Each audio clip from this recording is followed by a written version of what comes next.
And oftentimes that's why hell is prevailing. We're trying to build our ideology of what we want to happen. When people try to disregard the church assembly and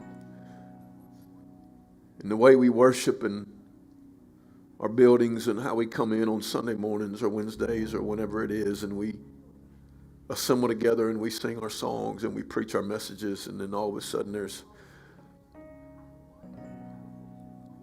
a denouncement of that because of a real hunger, but a misappropriated hunger that says, well, we don't need all that because we're trying to do church in a different way. It's got nothing to do with buildings and our Sunday morning worship. Those things are necessary and they're important for us to be together as a family. The thing that has to look different is our heart. Our heart's got to look different. And how we posture our heart's got to look different. And see, we've gone through our days and we get up and we eat our breakfast and we go to our jobs and we do our deal and we go to ball games with our kids, and then we come in, just because it's a part of our routine week, and we just come in on Wednesday night or we come in on Sunday morning and we just do it, and that's what we do every single week. And we miss laying on our face and getting down on our knees and crying out to God all by ourselves. And that's what we've got to find. We've got to find people that will travail in prayer in order to prevail in prayer. That we're not afraid to say, man, I'm nothing without you, God, and to lay ourselves at his feet and to do it. And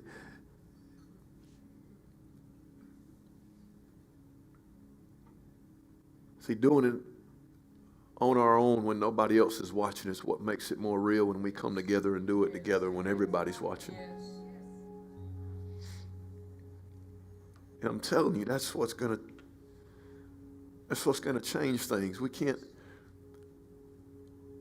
hire different people and musicians and singers and analysts and consultants and marketers and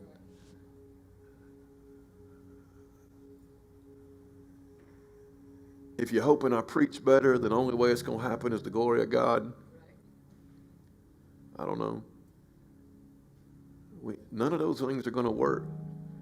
Jesus said to Peter, he said, upon this rock, I will build my church. I think we missed that. He said, I will build my church. And I think that we never involve him in our own personal lives to let him build the church. The only way the church is going to be built, I'm not talking about numbers of, I'm talking about the church being in power and in love. Is that he says, I will build my church. And see, that's the only church that the gates of hell cannot prevail against. And oftentimes that's why hell is prevailing. Is that we're trying to build our ideology of what we want to happen. And we need to just make ourselves very uncomfortable on our knees before his face and cry out until he moves. I don't even know if we know how to do that, to cry out and just until something happens. I mean, really. I mean, I'm just as content with us just laying right here the rest of the day, just crying until something happens.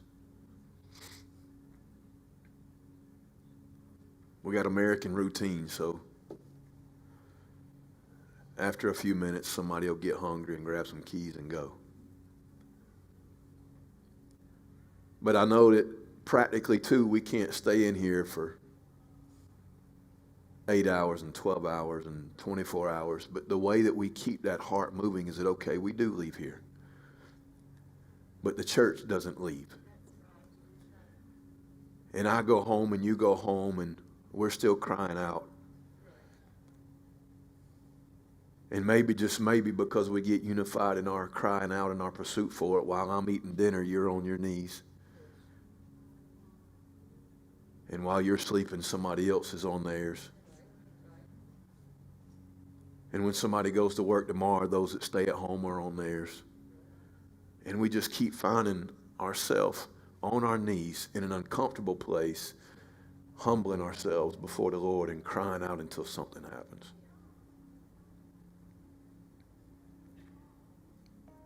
That's my close.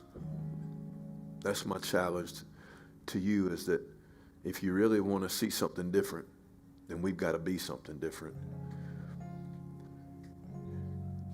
I'm talking about shouting louder, clapping longer, preaching better. I'm talking about humbling better,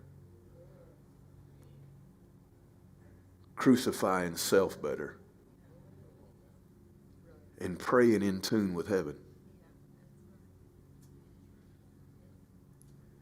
And I guarantee this, because it's not my guarantee, if that's what we'll do, we'll see what we cry out to see.